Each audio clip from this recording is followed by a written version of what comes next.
ان سے پوچھو کیا اللہ نے تم سے کوئی عہد لیا ہے؟ اس لیے کہ اگر عہد لیا ہوتا تو اللہ کسی حال میں اپنے عہد کی خلاف ورزی نہیں کرے گا، یا تم اللہ پر ایسی تہمت باندھ رہے ہو جس کے بارے میں تم کچھ نہیں جانتے۔ ہاں کیوں نہیں، جن لوگوں نے کوئی بدی کمائی ہے اور ان کے گناہ نے انہیں پوری طرح گھیر لیا ہے، وہی دوزخ کے لوگ ہیں، اس میں ہمیشہ رہیں گے، اور جو ایمان لائے اور جنہوں نے نیک عمل کیے وہی جنت کے لوگ ہیں، وہ اس میں ہمیشہ رہیں گے۔ بسم اللہ الرحمن الرحیم۔ جی تو ناظرین، بنی اسرائیل کو ان کی تمام عہد شکنیوں کی یاد دہانی کرائی جا رہی ہے جن کی وہ ابتدا سے خدا کی شریعت کے معاملے میں مرتکب ہوتے رہے ہیں، اور مقصود اس سے اس امر کو واضح کرنا ہے کہ وہ کیوں اس بات کے مستحق ہیں کہ اللہ تعالیٰ ان کو امامت کے منصب سے معزول کرے اور ان کی جگہ ایک دوسری امت کو اٹھائے جو اس کی شریعت کو از سر نو تازہ صورت میں دنیا کے سامنے پیش کرے اور اس کو قائم کرے۔ یہ سلسلہ آگے دور تک جاتا ہے، جس کے بیچ بیچ میں نئی برپا ہونے والی امت یعنی مسلمانوں سے مناسب موقع پر خطابات بھی ہیں، لیکن یہ خطاب ضمنی ہیں۔ اصل خطاب یہود ہی سے ہے اور مقصود ان کے جرائم کی پوری تفصیل ان کے سامنے رکھنا ہے۔ یاد رہے کہ یہود ایک وعدہ شکن قوم ہے، اور اللہ تعالیٰ ان کی وعدے شکنی کے مختلف نمونے یہاں بتا رہے ہیں۔ اور یہ بھی یاد رہے کہ یہ زمانہ نزول قرآن کے یہود سے خطاب ہے۔ اس میں سب سے پہلے بنی اسرائیل کو عہد یاد دلایا گیا ہے جو ان سے تورات کی پابندی کا لیا گیا تھا۔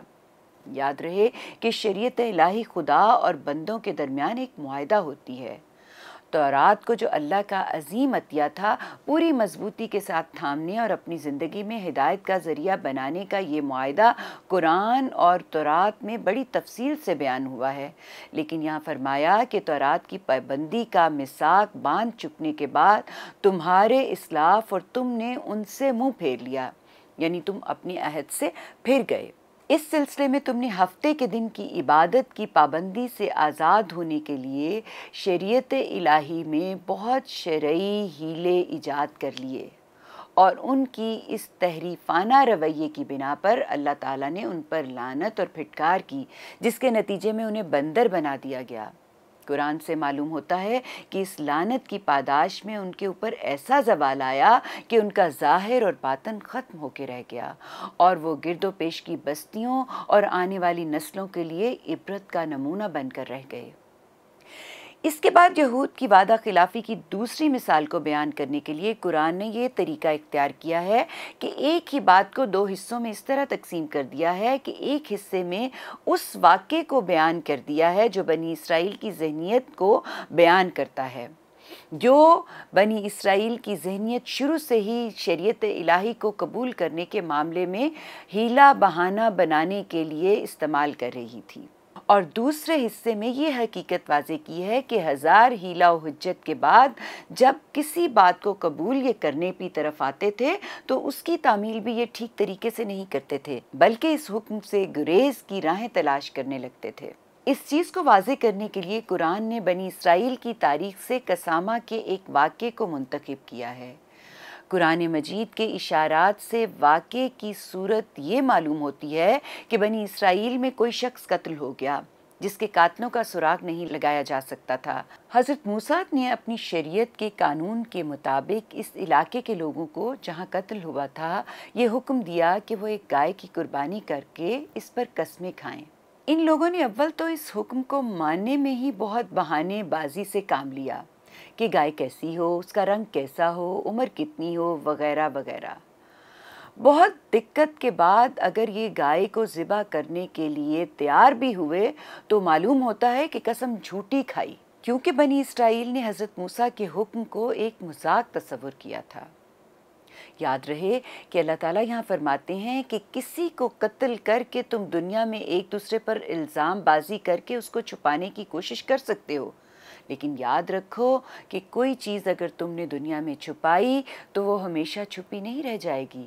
بلکہ ایک دن اللہ تعالیٰ وہ سب کچھ ظاہر کر کے رہے گا جو تم چھپا رہے ہو۔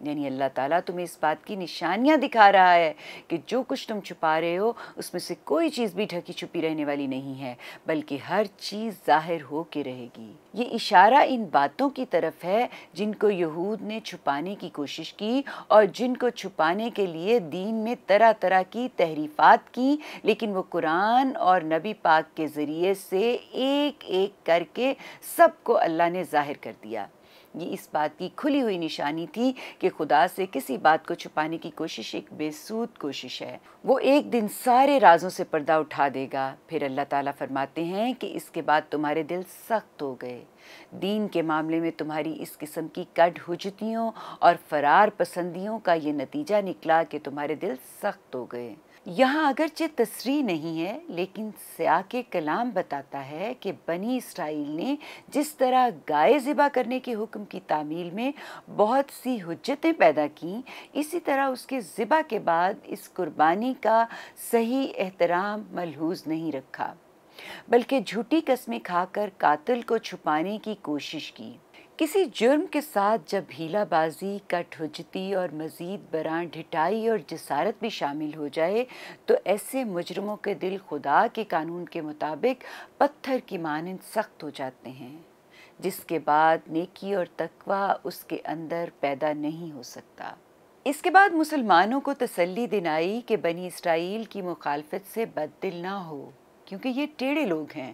اگر یہ اللہ اور اس کے رسول کی بات میں ٹیڑھ پیدا کر سکتے ہیں تو تم ان سے یہ توقع نہ رکھو کہ وہ تمہاری سیدھی سیدھی بات کو سیدھے طریقے سے سمجھنے کی کوشش کریں گے۔ ان کے فریب کارانہ دعوے ایمان کے دھوکے میں نہ آنا، کیونکہ ان میں سچائی کا کوئی شائبہ نہیں۔ یہ محض مسلمانوں کو دھوکہ دینا چاہتے ہیں۔ ان کا ایک گروہ شرارت اور ہیلہ بازی میں مبتلا ہے اور دوسرا گروہ جھوٹی آرزوؤں اور اوہام میں مبتلا ہے، جس میں انہوں نے جنت اور دوزخ کو اعمال کا نتیجہ سمجھنے کی بجائے گروہی نسبت پر رکھا ہوا ہے۔ ان کا ایک گروہ شرارت اور ہیلہ بازی میں مبتلا ہے اور دوسرا گروہ جھوٹی آرزوؤں اور اوہام میں مبتلا ہے، جس میں انہوں نے جنت اور دوزخ کو اعمال کا نتیجہ سمجھنے کی بجائے گروہی نسبت پر رکھا ہوا ہے۔ اور یہاں ایک بات اور بھی قابل توجہ ہے کہ آج کل کے مسلمان بھی کچھ اس قسم کی غلط فہمی میں مبتلا ہیں۔